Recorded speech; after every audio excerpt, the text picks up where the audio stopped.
We've been discussing the topic of peace based on the life of Jesus, who's our source of peace. And we've looked specifically at the book of John, and there are 3 times where Jesus is troubled in his heart. In chapter 11, he was troubled by tragedy, and we saw how he responded to that. And now we're in chapter 12, where he's troubled by his purpose. In verse 24, it says, "Very truly I tell you, unless a kernel of wheat falls to the ground and dies, it remains only a single seed. But if it dies, it produces many seeds." He's talking about purpose in life. The purpose of life isn't to just remain as you are, as a seed.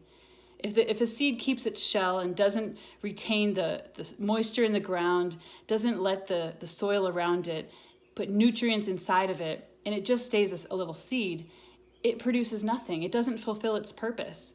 Jesus says it's the purpose of the seed to die. You know that phrase, bloom where you're planted? Fulfill your purpose right where you're at. Use your gifts and your abilities. Well, before we can bloom where we're planted, we need to die where we're planted. And yet, this is a troubling statement. If you think about dying where you're planted, it may mean that the circumstances around you are exactly where you're supposed to be. The people around you, the family that you may not have chosen, the decisions that you have no control over that someone is making. Maybe it's a health condition.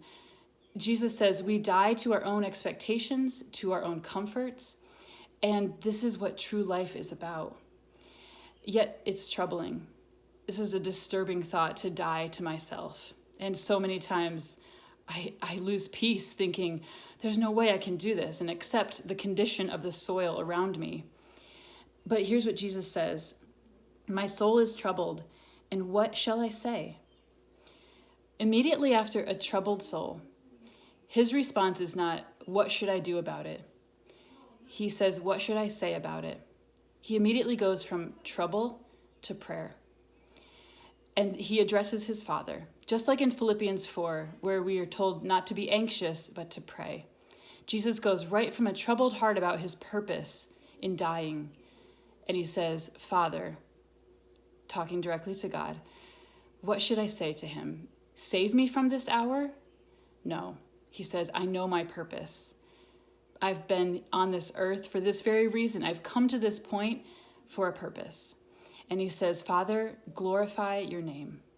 And so when we've prayed, "Father, save me from this hour," and realize God has a purpose in me, being in this place, in this time, in this moment, then we begin to pray, "Father, glorify your name. Let your name be lifted up." Like John says, he will increase and I must decrease.